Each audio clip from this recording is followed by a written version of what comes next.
ఇక నల్గొండ జిల్లా చండూరు మున్సిపాలిటీలో చేనేత కార్మికుల సమస్యలను పరిష్కరించాలని కోరుతూ తహసీల్దార్ కార్యాలయంలో ఎంఆర్ఓకి వినతి పత్రం అందజేశారు.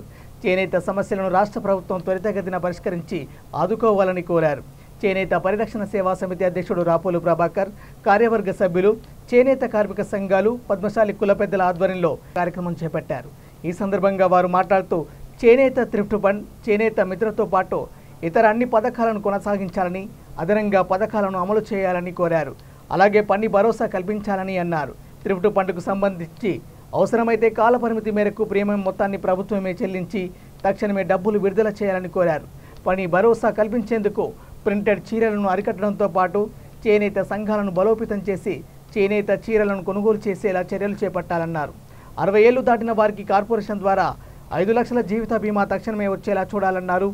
బ్యాంకు రుణాలను మాఫీ చేయాలని, క్యాష్లెస్ హెల్త్ కార్డులు ఇవ్వాలని, పిల్లల ఉన్నత చదువులకు ఆర్థిక సాయం అందించాలని పలు డిమాండ్లతో కూడిన వినతి పత్రాన్ని అందజేశారు.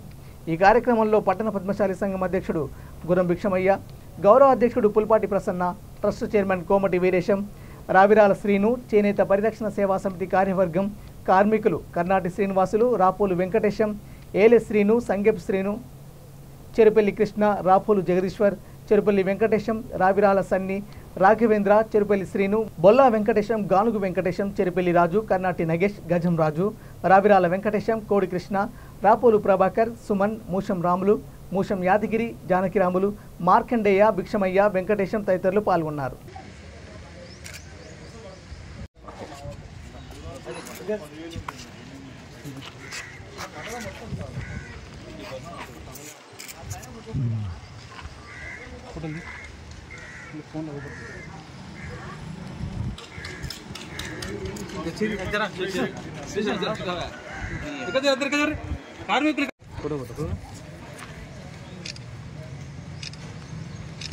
చేనేతల ఐక్యత నా చేయదు